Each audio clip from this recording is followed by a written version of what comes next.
Coming to you from sunny Orlando, Florida, welcome to the Paperstac podcast, where we cover current topics in the note industry, give you tactics for your note business, and talk with industry leaders to make you a better note investor. And now, your hosts, Brett Berkey and Rick Allen. Hey guys, welcome back to the Paperstac podcast. We are super excited today. We have our second guest on here, and this is somebody that I'm really excited to have on the podcast because A, I get to ask free questions that are not on the billing clock, but B, I know what a resource this is going to be for our users, and this is great. So we want to welcome Erin Quinn of Quinn Legal. How's it going? Hey, guys. Good, how are you?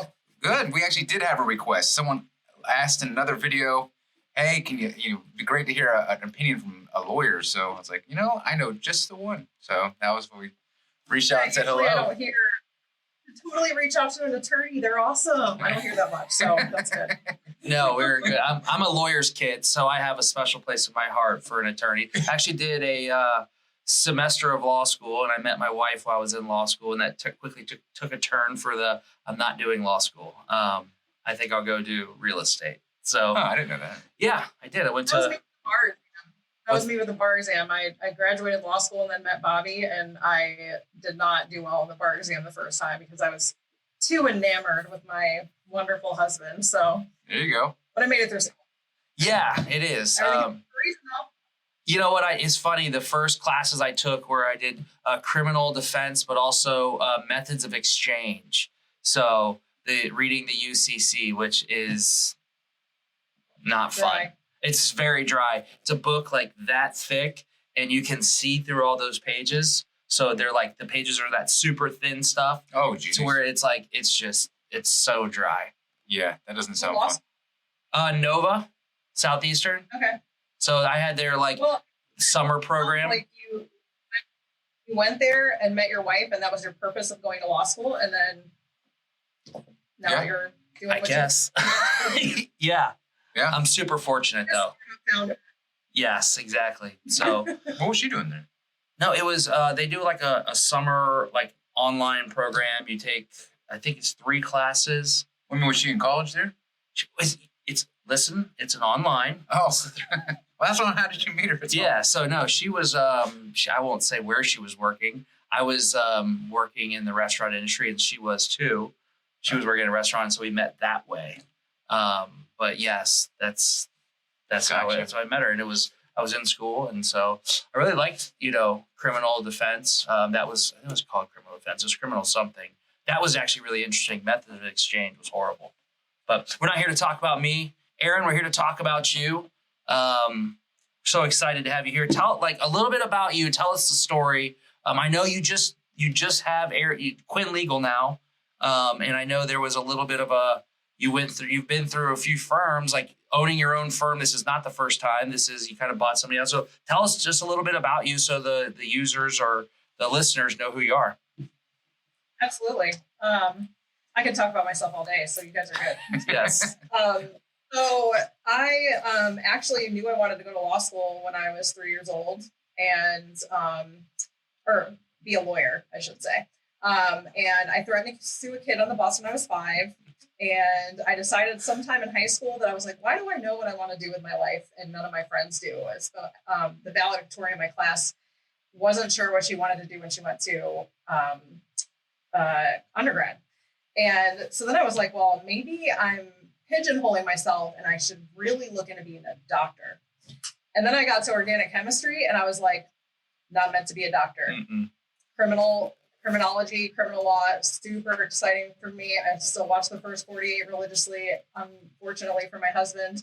And I just stuck with the law route and realized that it really was what I was meant to do with my life. So when I was 22, I graduated from college and took a couple of years off, knew I wanted to go to law school. So I was actually also serving in the restaurant industry, making really good money. Yeah. And ran into a couple 18-year-old kids that were working in a firm, and I overheard them at the table. So I started talking to them about wanting to go to law school and stuff. They're like, oh, you should apply to our firm. It's so great. So then I just annoyed that firm until they actually hired me. for probably, I'd say 4 or 5 months. Oh, wow. And ended up in the default world because of that, actually. So I don't know, I initially didn't ever think I'd want to litigate. And I actually like it a lot better than sitting in my eyes bleeding over contracts, to be quite honest.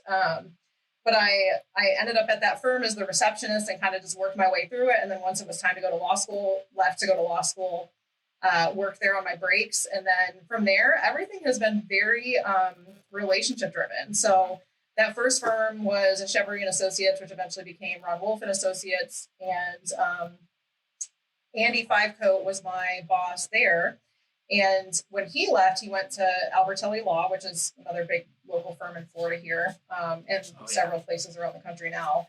And they were getting out of the retail market and into the default market because the recession was about to hit and their closings kind of went away, and they were, trying to pivot and have something cyclical to the retail market. And so when I found that out, I offered to work for free just to get my foot in the door, and started at A-Law when they were 4 people before me. I was the 5th. And then we let go of 2 of those people. So I was one of 3 OGs, and then we grew the company to 400 people. Oh my goodness. So that took about 7.5 years to do. And I learned a ton about opening a business and the technology aspects of how I can use technology to really drive the pricing. This sounds really bad, but drive the pricing down for the investors. Bad for me, I guess. Good for you guys. Drive the pricing down and offer Fannie Mae rates across the board to, any investor, because the files are generally the same. They are a little more work on the smaller investor side. But overall, using that technology to offer better pricing to the smaller investors was kind of my goal. I don't think I ever intended to own my own firm. I was perfectly happy being a W-2 wage earner and not worrying about everybody else's families and going to work. And I worked my butt off. I mean, I worked, 12, 14-hour days sometimes, 45 days in a row without a day off.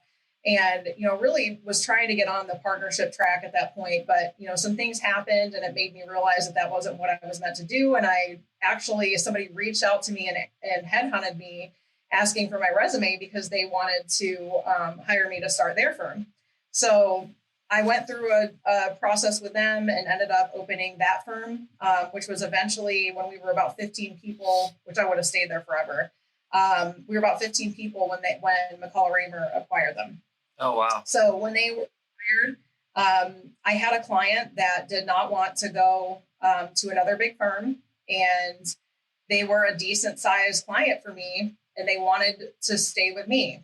I never asked for the business. They just offered it. So I was like, okay, well, how do I do this? And so I ended up deciding to try to go out on my own, went to a friend's firm for a little bit.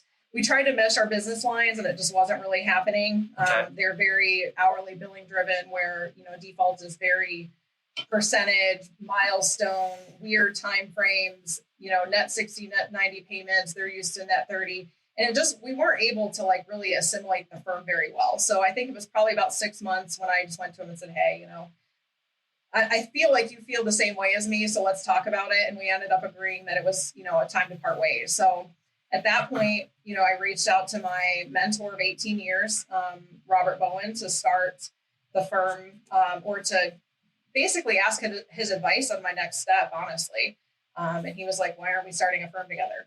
And I was like, I don't know. It's Wednesday. How long have you been thinking about this? He's like, about 5 minutes. I was like, you let me know on Monday if you're still feeling the same way. And he was. So we, ventured off into this partnership together. And eventually in August, I went ahead and bought him out. He's, just kind of taking his time in his personal life and taking some well-deserved time off after being a partner of a large firm for a long time. Yeah. So, I bought the firm out and just kind of decided to rebrand after a few months, and here we are. That's awesome. So I've been doing it about 18 years. That's wow. 18 years in the industry. A lot of, Albertelli Law, I remember them. I've had them on my cases several times, so I know very familiar with Albertelli Law. I didn't know you had been through there or helped start that firm. Yes, yeah. And they, I was a legal assistant at the time I helped start it. I think I was probably the 13th attorney or something like that, because I did get my bar license while I was there. But, I can't say, anything bad about that experience, just because it brought me to where I am today. And the strengths that I have on the technology side and the business operations side are because of them. And so, them giving me those opportunities, I appreciated that immensely. And, hopefully he continues to do well. So awesome. So you're licensed in both Florida and Georgia, is that right? Correct. Anywhere else you're looking at doing, or are you going to kind of stay there for now? I am actually licensed in DC, but I never tell anybody that because I don't.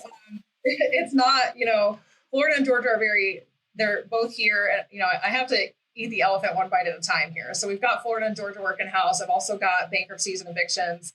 I'm licensed federally in both states too, and all of their jurisdictions. So I'm kind of focusing on getting those up and running. I don't know if I'll end up ever working in DC, but I have had a couple people ask me about North Carolina and South Carolina and Texas. So, eventually I might pick up one of those. I probably would want to keep it non-judicial, especially if I have to take another bar exam, because I'm so over them. Yes. But, one step at a time. I want to get a couple more. My 2 associates that I have now, I want to get them licensed federally and in Georgia, at least one each for now, so that I'm not covering down all that work, in addition to my, management duties that I've got plenty of here. So. Yeah, cool. So, you're in the default space. It seems like you work, you're like a boutique shop, that you're real customer service driven. I know from experience, I never have an issue of getting you on the phone. I know you are busy, but you always make time, whether crazy hours too. I sometimes we're Facebook friends. So I'll like something around 10:30 and I get a text. So you're up, you want to talk about this, which is cool. I don't know that you gave everybody that, but I feel special with that. I want to talk a little bit about some of the stuff that you see are sort of mistakes that maybe happen because you do deal with the smaller investors, or maybe not necessarily, with big hedge funds, but people that have, 20, 100 loans, something like that. What are some of the biggest mistakes you see when you start looking over your clients' files and say, ooh, maybe you should have caught this in due diligence? Here are some things, just some tidbits, little nuggets that we can throw out there. They're like maybe the top 3 or 5 things you see, like, oh, make sure you're looking for this. So I know this is going to be an unpopular opinion. Mm-hmm. However, one thing I can definitely say is if you can get an attorney involved in the process, I 100% recommend it. The reason being is that, and really specifically for the state that you're looking at the documents in. And the reason I say that is this. I've come across, I don't know how many times, in Georgia specifically, for instance, the laws on assignments of mortgage changed in Georgia in 2015. And instead of allowing a witness or 2 witnesses and an acknowledgement on the notary, they're now requiring, since 2015, 1 witness and a notary jurat. So the notary jurat has to say that the document was subscribed or sworn to in front of the notary public, not acknowledged. So it actually has to be signed in front of the notary public. And there are so many instances where I get title reports back in on these loans, whether it be at the institutional level or the smaller investor level, and they've got a chain of assignments, but the assignments aren't executed correctly. So you're going back and having to do all of these corrective assignments. There's probably not, absent keeping your own matrix, there's probably not a huge way for you to incorporate that into your process. Mm-hmm. But that notary jurat is definitely a big thing. And that's something that I deal with often. So, and the funny thing is what's so weird about it to me is that, with Georgia being an attorney closing state, the amount of title claims I see come out of Georgia is insane compared to Florida, with we're cowboys and everything down here. Definitely cowboys. I think that is probably one of the biggest ones, is just the little nuances from due diligence, the assignment chains specifically. And, most of the allonge chains, they can usually get them right or get it fixed, because there's not a lot of execution requirements on allonges, because there's not a sworn statement involved and a notary public involved and stuff like that. The UCC allows a lot more loosey-goosey of a process there. So another thing I see a lot is people indicating that they have original collateral when they actually only have copies. Yes. Making even like missing. So the nationwide title products that are out there, I'm sure are helpful, but they're not, with them not being state specific, you're going to have things that are missed. And I've had things like a loan that essentially becomes superior through certain statutes that looks inferior on a title report without identifying it, for instance. In Florida, that case was the city of Green Acres. Funny enough, I don't know if you guys ever heard of like Black Acre and White Acre from law school, but that's a big PTSD moment for most of us that have been in property law. And the state of Florida basically made this rule where you could, under this, I think it's called PACE, under the certain program in Florida, you can put energy efficient windows, hurricane rated glass into your house. Okay. I think solar panels might be included in it too. And you can do it at no cost up front, but what happens is you pay them back through your taxes with the county. So as you're working through your permits and stuff like that, like it kind of goes into there and it gets basically taxed on or locked onto the back end of your ad valorem taxes for the property and essentially becomes a superior lien to the mortgage. So you're renovating the home and understood that the bank, does benefit from that to an extent, but it's not something you signed up for when you recorded your document. So, we have some of those things that I see happen. Or can they do that? Can they just jump? Can they jump a bank in line? They do. Wow. There is no case. Okay, so I have researched this issue to death because it's happened on 2 of my cases. And there is no case law on it. It was brought through the legislature. It was amended into the statutes. Like everything was done, at least from what I can tell, was done properly for them to allow that. And there were hearings that allowed people to object. Nobody showed up to object. So it's one of those things a lot of times with the legislature, what we do is we really ignore what's going on in the law and what's going on at the policymaking level until it starts to affect us. So once it affects us, then all of a sudden we're like, this is crap and needs to change. But until somebody does that, it's going to stay that way. And that's, I think, what happened here. It got slipped in at some point in time and none of the big banks realized it was going on. Nobody lobbied against it to stop it from happening, or if they did, it wasn't sufficient. And so it ended up in our laws. So I actually named the company as a defendant in one of my cases just to see what would happen. And of course, they sent me a motion for sanctions, like you need to remove us, we're superior. And so we kind of went through this lengthy discussion about the superiority of these liens as opposed to, for instance, the superiority of HOAs. And several years ago in Florida, there was a big body of case law that came out surrounding the unconstitutional impairment of contract with respect to HOA dues, because the HOAs were starting, now that they weren't getting money out of the borrowers and were really looking to hedge their losses, were taxing, like changed the statute or had the statute amended, had their declarations amended to require all these payments back from the bank when the bank foreclosed and whatnot. So we went through essentially a period where there was a lot of fighting about whether or not the HOA was superior to a first mortgage, which has now been settled that it is an unconstitutional impairment of contract. So you can't. It says super lien or something like that.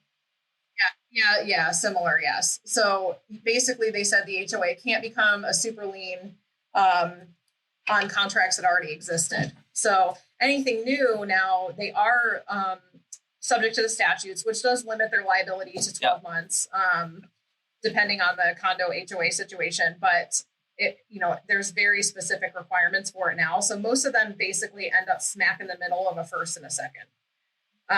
So is that a safe harbor? I know we foreclosed a lot, and I know in Florida it was either I think it was 12 months of payments or 1% of the loan balance. Does that sound about right? Mm-hmm. Yeah. And so, that's right. But man, even then, some of the HOAs would be like, no, we're not. If you're, usually it would pop up when you're at closing, waiting to close on something. You're waiting for your estoppel, and so it's like, well, it's going to delay closing by a month because they say, well, we have, I think it was 14 days to respond, and it's like, well, I need to close next week. They're like, well, we have 14 days. You could pay our fee to make it go faster, and they nickel and dime you and hold your feet to the fire, and it's awful, and I hate them. I hate HOAs. Yeah, and they eventually litigated that issue, and it's pretty settled now. But it definitely, for a long time, they did absolutely try to hold the banks and other people hostage on that situation. And it was either like close it or let your closing be delayed and fight me. And then you're spending money fighting them, money that you potentially can't recover. And a lot of people would just go ahead and pay it just to get it over with. But it's definitely now pretty settled that it's going to be like smack in the middle of that first and second, and the 12 months is relatively accepted now as the accurate measure of that. That said, the statute technically reads that it's up to 12 months of back assessments from the year preceding the certificate of title, but it's unpaid assessment. So if the borrower paid 6 months of that year, specifically, even if they didn't pay 4 years beforehand, if they paid 6 months within that year, technically they're only entitled to the 6 months. Wow. But I think most people just view it as a 12-month across the board, which is fine. It's what they're willing to pay to get their closing done versus arguing with them. So that's interesting. Had a question about, so have you done any litigation using electronically notarized assignments? Have you dealt with that yet? Have you heard any case law on that yet? So nothing necessarily yet. I know that Florida started allowing online notarization, a while ago, but I think most states have, electronic signature allowances in them. I'm sure there's some that don't. Florida specifically, if it's electronically signed, as long as the person actually cause the signature, then it's fine. Yeah. They are still funky about some electronic signatures. For instance, like on a complaint, I always have to have a wedding signature because they'll kick it back. Yeah. So, but for the most part, especially as like e-recording and e-filing has become more of the norm, I'm seeing less of the issues with the electronic signatures. What I haven't really had to deal with yet is like e-notes or like the DocuSign, notes that have a trail of who signed what and when. Yeah. Haven't really gone through that too much yet.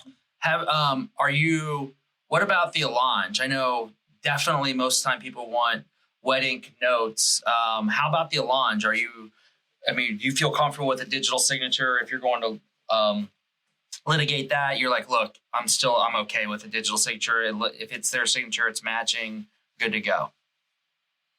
Yeah, I would say, the best practices would be for it to be a wet ink signature just because you avoid the argument completely. And we're in the business of mitigating risk. But I still think that there's an argument to be made specifically in Florida that an electric signature on a allonge is fine.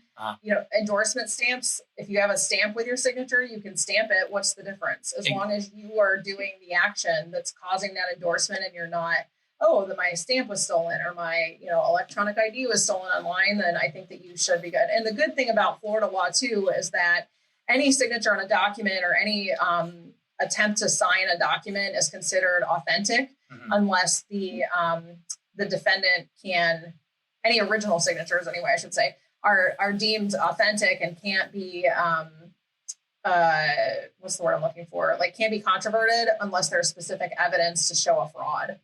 So a lot of times they try to put it on us like, the signature isn't, an actual signature. The courts have found that, it's basically presumed authentic. If it's a copy, it's not going to be presumed authentic necessarily. But in an original situation or, anything where there's a stamp endorsement or whatever, they're not really giving too much credence to that argument, at least not yet. Doesn't it make like what we use notarize probably even that much better because it has Video. Yeah, like our notarize sessions. It's kind of hard to fake that. It's much like this. I'm in a video chat with somebody. I have to show them my ID. I have to answer 5 questions that prove that I am who I say I am. And then they video me actually doing the execution. So I'm like, man, that's better than a stamp. Yeah. I think, technology is definitely catching up finally to the industry. And I do see, we're going to see a wave of those types of situations as time goes on, because you're going to have a lot more electronic signatures as technology increases. Mm-hmm. And as, I think that COVID really pushed us into that a lot. Threw it in a microwave, right? I feel like COVID threw the whole digital technology, everything into a microwave and just hit it on, let's nuke this thing. It's got to come out quicker now just to keep up with. It's glorious. I love it, because let me tell you how many times I've driven to South Florida for a hearing that did not need to have me there, like in person staring at a judge, when I could seriously be doing this right now. So it is actually, I think that COVID kind of, aside from the technology piece, it forced courts to think outside the box and finally go online, for a lot of their stuff that could really be done without having to have somebody there in person. It forced them out of those traditional roles of, their attorneys having to be sitting in front of them in a suit and tie and shoes and the whole nine. I remember even when it first started, like the judges at first were like making people stand up at their desks and turn around to show that they were wearing court appropriate attire. And now they're like, I don't care. Yeah. So I think that things are definitely moving in the right direction with it. The other thing here too, though, that we have to remember is that as technology grows and it is introduced into our court systems and into our lives as investors and, people that carry collateral, is the fraud aspect is also going to go up. So, it's going to be interesting to see how the industry handles poking any holes in some of these, electronic signed document situations, Adobe Acrobat, for instance, or Notarize, or whatever the name of that company is, or e-notaries, or depositions that are done, via video. But I think that we're definitely going that direction for most of it, and I'm happy about that. I think that it is a long time coming, and it's going to make, it'll even affect the bills for the clients, because ultimately, if I'm traveling to a hearing, back and forth to a hearing, and I'm charging you, 6 hours to attend a trial, saves money. Took me, 30 minutes, then it's going to be better on the bottom line budget for everybody. Yeah, so. I agree. Well, just out of curiosity, what is a court attire? What do you have to wear? Suits. For men, it's suits, ties, nice shoes. Women, we can get away with a lot more because our outfits are cute. But, a lot of suits, pantsuits, skirt suits, dresses, anything that's like business casual attire, to an extent anyway, can be done in court. What about now? So there's definitely a dress code. So if you show up without a tie, are they like, where's your tie? Yeah. Still? Depends on the judge. So some of the younger judges are going to be a little more lackadaisical about it. The ones that are, older are going to be a little more traditional. That said, some of them might not say anything, but you don't ever want to get in front of a judge where they do say something. So it's always a, better safe than sorry situation. Yeah. But again, I wore some questionable things when I was pregnant and just wasn't feeling like getting in a suit, and, wore some cute dresses that probably I wouldn't have been caught dead in court before I was pregnant. But, it's just going to depend. If you look presentable, witnesses and stuff, and clients can get away with a little bit more. Maybe not necessarily the bank clients, just because they're in court so much. Yeah. But the ones that are just there for their family law case, or they'll let them wear jeans or stuff like that. But for an attorney, cool. Wow. What is yeah, for sure. What do you think what's your opinion on self-servicing as an attorney versus hiring a professional servicer?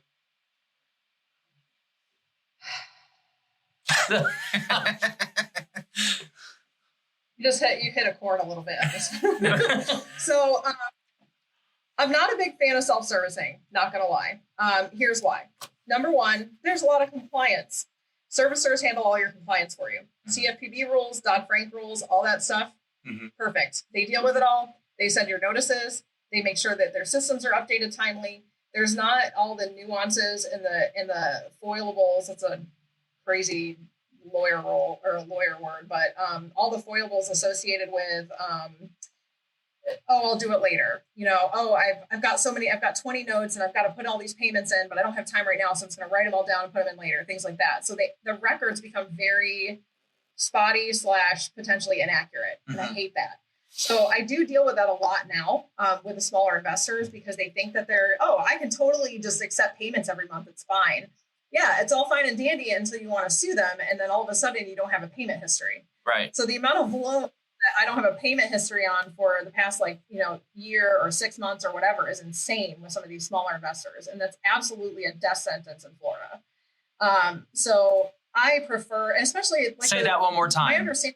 That is absolutely a death sentence in Florida. It is a death sentence for your case in Florida to not have an accurate pay history.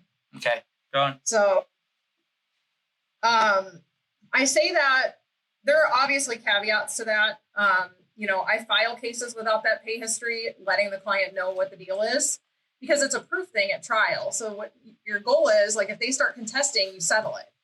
Right. And that way you can start the pay history over from a mod, for instance. So it's really going to depend on the case-by-case situation. You don't have to have every payment history from the beginning of the time, although that is absolutely preferred, especially in a contested case. But there are ways to get in a newer pay history and rely on those specific records. Admissions of the borrower, getting a modification and then starting your pay history from the modification date is another one. So we've been purchasing a lot of a lot of owner finance stuff, marketing for it, performing it. And most of the time when I ask for payment history, I'm getting a little, a sheet of paper that has what's it called? The amortization schedule, with little tick marks on there. And so what we've done is we've started drafting estoppels and having the borrower sign them and getting them notarized, saying, look, as of the day we're purchasing this is what you owe. Here's your interest rate. Here's, this is everything up to now. They sign it and have it notarized. Would you feel comfortable utilizing something like that? Look, that is good. That's the borrower saying that's what I owe.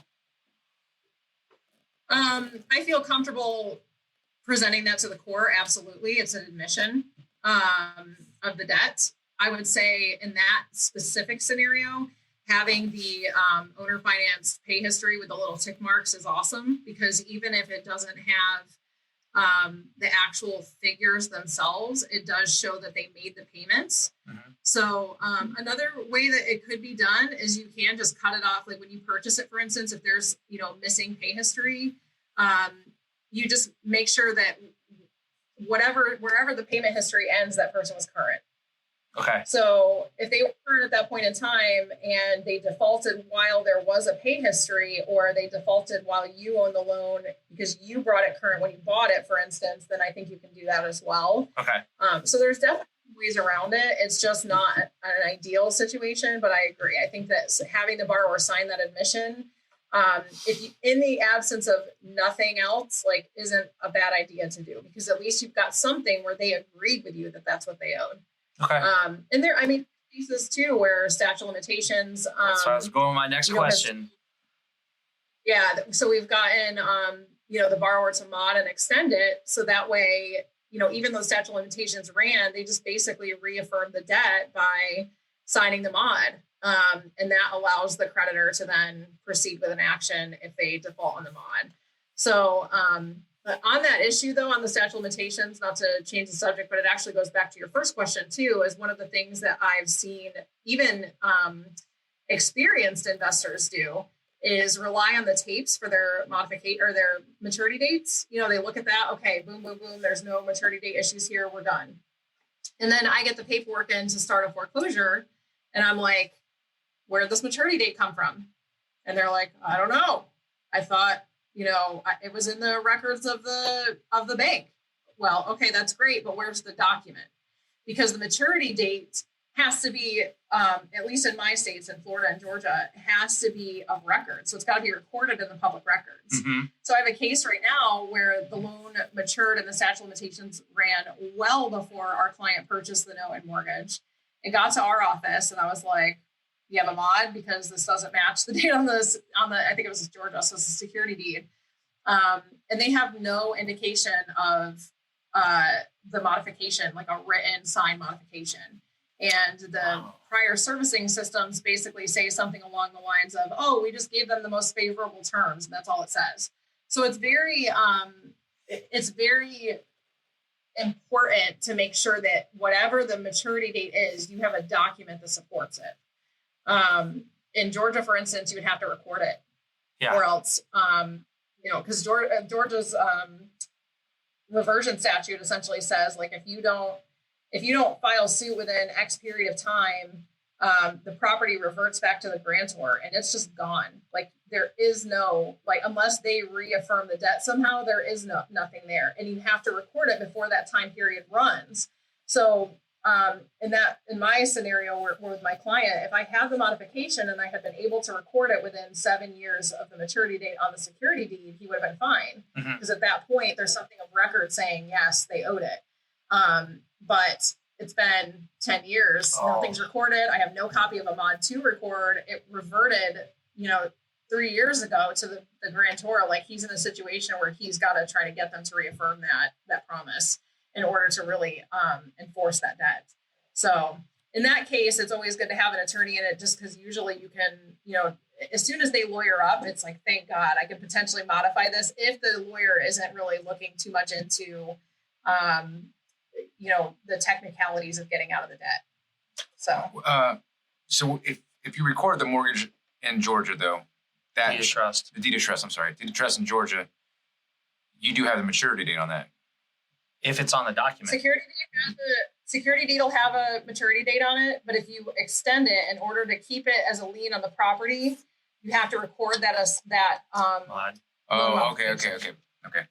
So so it's just basically showing that extension, and that's for the public records. It's really not to get too much in the weeds, but it's really more about third party notice and people being on notice that lien exists. So what can happen right now, for instance, on the file I'm working on, is she could refinance the property and a security deed could be recorded, and our lien is now gone because they're a bona fide lender, basically.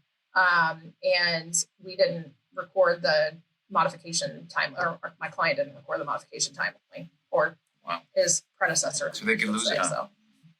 That's but scary. So servicers, that is scary. Wow. Servicers, $30 a month, do it. Well, I think that's what their price. It's lower than that. Yeah, if it's performing, you can get them for like $15. If it's non-performing, it goes up a little bit. But for me, I'd say it's a cost of doing business.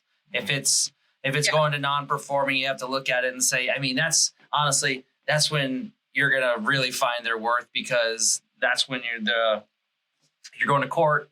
The other side, if it's opposed or contested, then they're gonna be firing in all kinds of stuff.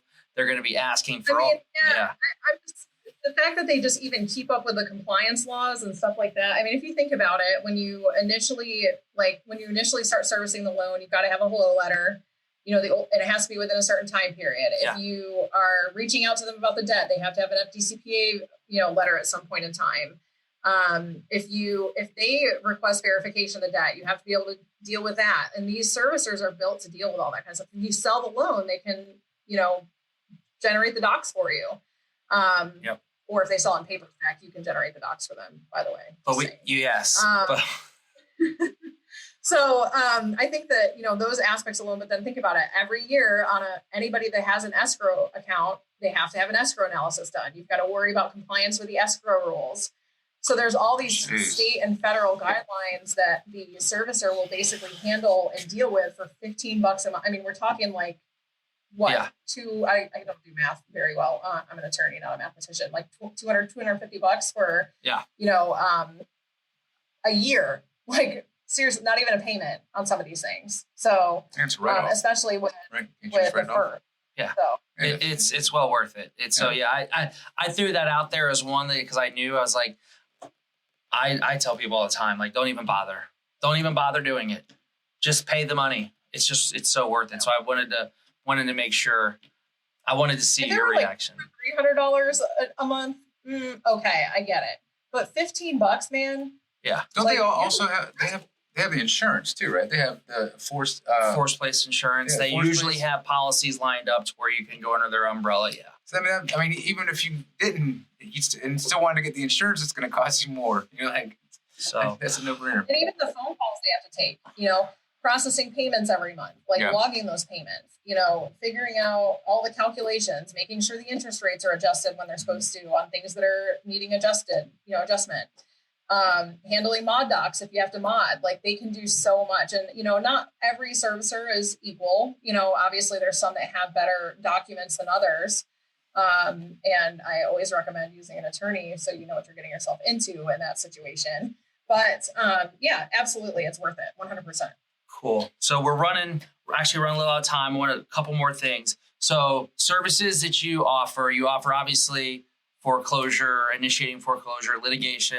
Do you offer a pre-purchase collateral review? Is that a service that is at your firm? What else should everybody listening know about your services? And then I'd definitely like to get your contact information so they know how to get in touch with you and we can start getting business your way. So the firm itself, aside from just the run-of-the-mill foreclosure, contested, uncontested stuff and bankruptcy, I do due diligence reviews pre-purchase. If somebody wants me to do that, then I will do it. For the first ones, just because I like people to be comfortable with the amount of information I provide, because I do provide a lot.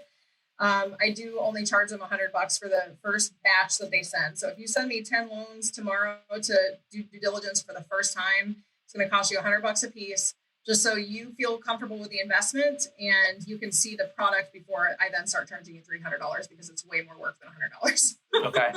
So I do try to, at least do that so that, and I want people to trust, the product before they start having to spend money on it. Just like any good drug dealer, give them at a discount up front and right. Yeah. True. So, that's how all the dispensaries do it nowadays. $75 off your $150 order. Come in on your first one. So the what else do we do? So we do a lot of contract review and transactional stuff on that side of things. I think eventually I'll work towards a full service title company as the need arises. And totally not in this industry, but wills, trusts, and estates and probate. I do those as well. My associates actually have some pretty extensive experience in some high net wills, trusts, and estates things, and also high net individuals for probate with my second associate that I have. So we're all kicking around and starting to get into that a little bit to see if we're going to develop it as a product line. So we'll have some decent pricing on that to start off with, just so that we get our feet wet with it. I can, sit down and draft everything and implement all my technology and all that kind of stuff. I'm trying to think what else. I know you're definitely doing contract work for us as far as working through our statement of work, services agreement, looking at our purchase sale agreement on the Paperstac side, signing stuff up. You've got definitely a foreclosure work from us. So yeah, I think it's kind of, you're not doing criminal defense, right?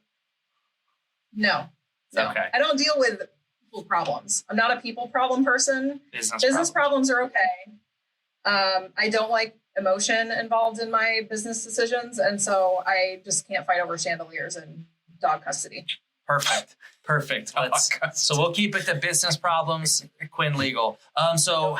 What's the best way to get in contact with you to have listeners who need legal work in Florida or Georgia? So I do spend a bunch of time on Facebook, number one. So you can always message me on Facebook. But I'm on Clubhouse too. I don't even know what my names are on those things though, but I'm pretty sure you can find me pretty easily. I'm probably the only Erin, Quinn in Clearwater, or Oldsmar. Then My office number is 727-474-9603.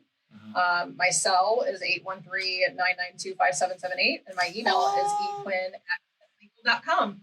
She put the cell number out there. I know. You know what, though, to be quite honest, like, I'm able to screen calls. If I can't answer, I can't answer. If I can, then I will. And so, I don't have too many people that abuse that privilege of my cell phone. They leave it at night for emergencies for the most part, unless I reach out to them, obviously. And, it has a bit too bad for me. And it's even on my card and on my email. So probably the best thing to do is just send me an email at equinn@quinnlegal.com. And then when I reply, all my information's there. We will put links to that stuff in the show notes. We appreciate it. Good to talk with you. Really fast. It did. I know. It was pretty quick. More to talk about, man. We have way more to talk about. And probably what's going to happen is we're going to have, usually these things start kicking out questions from listeners. So next time we'll probably have another slew of questions and get some specifics and stuff like that. But thank you so much for coming on. Help anytime.